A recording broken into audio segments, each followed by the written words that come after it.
Olá, pequenos cientistas! Eu sou o professor Bill Tyson e juntos vamos conhecer diversas formas de ciência. Nosso corpo é constantemente atacado por vírus e bactérias que podem nos deixar doentes. Oh, e agora quem poderá nos defender? Não é quem você está pensando. São os leucócitos. Os leucócitos, também conhecidos como glóbulos brancos, são as células responsáveis pela defesa do nosso corpo. Ao contrário das hemácias, os leucócitos possuem núcleo. Além disso, apresentam formas variadas. Para que possam defender o corpo de uma melhor forma, os leucócitos têm um superpoder. Eles têm a capacidade de sair dos vasos sanguíneos para defender as áreas próximas. Essa capacidade é chamada de diapedese. Os leucócitos usam diferentes técnicas de defesa. E uma delas se chama fagocitose. Nesta técnica, o leucócito engloba a célula invasora e a coloca para dentro. O efeito é como se o leucócito abocanhasse a outra célula. É um jeito meio estranho de se combater as células inimigas, mas funciona. Em nosso último episódio, falamos sobre os leucócitos e sua luta para defender o nosso corpo de invasores. Mas eles não estão sozinhos. Contam com a ajuda de proteínas chamadas anticorpos. Vamos ver como elas atuam. Somos constantemente atacados por organismos microscópicos que ativam nosso sistema de defesa. Estes organismos recebem o nome de antígenos. Temos então um leucócito específico chamado linfócito B, que é quem faz o reconhecimento das células invasoras. Uma vez reconhecido o antígeno, o linfócito B inicia a produção de anticorpos e eles partem para o ataque, ligando-se ao antígeno. Uns tentam romper a membrana plasmática, enquanto outros chamam os leucócitos para fazer a fagocitose. Cada tipo de anticorpo funciona com um determinado tipo de invasor, em um processo chamado antígeno-anticorpo. A forma como o anticorpo conecta é possível somente se for o antígeno que ele combate, como se fosse uma chave que só abre um tipo de fechadura específica. E esta capacidade de ligarem-se aos antígenos chamamos de aglutinação. Nosso corpo também tem uma ótima memória. Se nosso sistema de defesa combater um antígeno uma vez, não vai esquecê-lo. E sempre que este antígeno tentar entrar novamente, os leucócitos e os anticorpos estarão lá para combatê-lo. Bem, você já deve ter ouvido falar de pessoas que ficaram doentes com algo que chamamos de virose. Virose é uma doença causada por pequenos organismos chamados vírus. Vírus são menores do que a menor das células, mas podem causar um grande estrago quando entram em nosso organismo. Não é à toa que eles têm esse nome. Vírus em latim significa veneno. Os vírus são organismos muito simples. São formados basicamente por uma capa de proteína e de material genético em seu interior. Os vírus são conhecidos como seres acelulares. São chamados assim porque são os únicos organismos estudados na biologia que não possuem o corpo formado por células. Além disso, os vírus também são conhecidos como parasitas intracelulares. Isso quer dizer que um vírus só consegue produzir novos vírus se tomar conta de uma célula.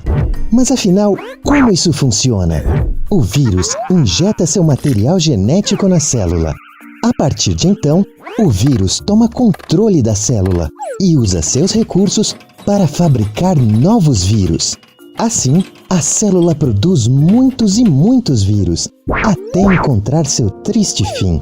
Esse processo de reprodução dos vírus é conhecido como infecção viral, e é por causa dele que nosso corpo adoece. Como já vimos em nossos vídeos sobre leucócitos e anticorpos, Nosso sistema imunológico está sempre atento para combater qualquer antígeno que invada nosso corpo.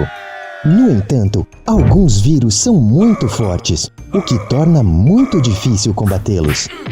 Outros conseguem se disfarçar para não serem reconhecidos pelo sistema de defesa do nosso organismo. Esses são os chamados vírus mutantes. Nosso sistema imunológico não tem tarefa fácil. Muitas vezes, chega até mesmo a aumentar a temperatura do nosso corpo para ajudar no combate aos antígenos. É daí que vem a febre que sentimos quando estamos doentes. Como vimos no vídeo sobre vírus, quando temos uma virose, nosso organismo produz anticorpos para atacar aqueles que querem invadir nosso corpo. Os antígenos, que estão causando essa doença. São esses anticorpos que nos protegem de uma nova invasão deste mesmo tipo de vírus no futuro. Por isso, podemos dizer que nós temos apenas uma infecção viral causada por um determinado vírus, pois se ele tentar atacar nosso organismo novamente, o sistema de defesa do nosso corpo vai estar preparado e vai produzir os anticorpos necessários para atacar o inimigo. Mas e se houvesse uma forma de produzir esses anticorpos sem que nós ficássemos doentes? Um jeito de fazer com que o corpo conheça o vírus sem que nossas células sejam atacadas. Será que tem como fazer isso? Tem sim! É assim que funcionam as vacinas. A primeira vacina foi criada em 1796 pelo médico inglês Edward Jenner. Na época, era muito comum que as pessoas tivessem uma doença chamada varíola. A varíola era uma doença muito grave e fez com que muitas vidas fossem perdidas. Jenner percebeu que mulheres que tiravam leite das vacas, as ordenhadoras, não tinham essa doença, mas apresentavam uma doença muito parecida que elas pegavam das vacas, a varíola bovina. As ordenhadoras não morriam de varíola e, para Jenner, alguma coisa ali dizia que a resposta poderia estar nas vacas. Jenner, então, criou uma solução com um pouco de pus da ferida de uma dessas ordenhadoras. Eu sei, é meio nojento e fica pior. Ele aplicou isso em uma pessoa. Aí, ele fez com que esta pessoa fosse exposta à varíola humana. E como resultado, a pessoa que recebeu a solução pegou a varíola humana de forma muito mais suave e ficou curada em pouco tempo. A partir daí, viu-se que pessoas que foram infectadas pela varíola bovina não pegavam a varíola humana. A palavra vacina vem de vatinus, uma palavra em latim que é uma derivação de vaca. As vacinas são criadas com pedacinhos de organismos que causam doenças. De certa forma, elas enganam o nosso corpo, fazendo com que ele pense que está passando por uma infecção. Assim, nosso organismo cria anticorpos que vão protegê-lo daquela doença pelo resto da vida. É como se o retrato deste terrível inimigo, procurado pelas autoridades, ficasse nos registros do sistema de defesa do nosso corpo. De lá para cá, a ciência avançou muito e hoje são feitos vários testes antes que as vacinas cheguem à população.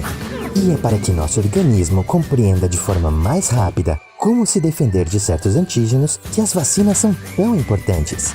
E você, sabe se suas vacinas estão todas em dia? Não deixe de se vacinar! Por hora é só, pessoal. Nos vemos na próxima!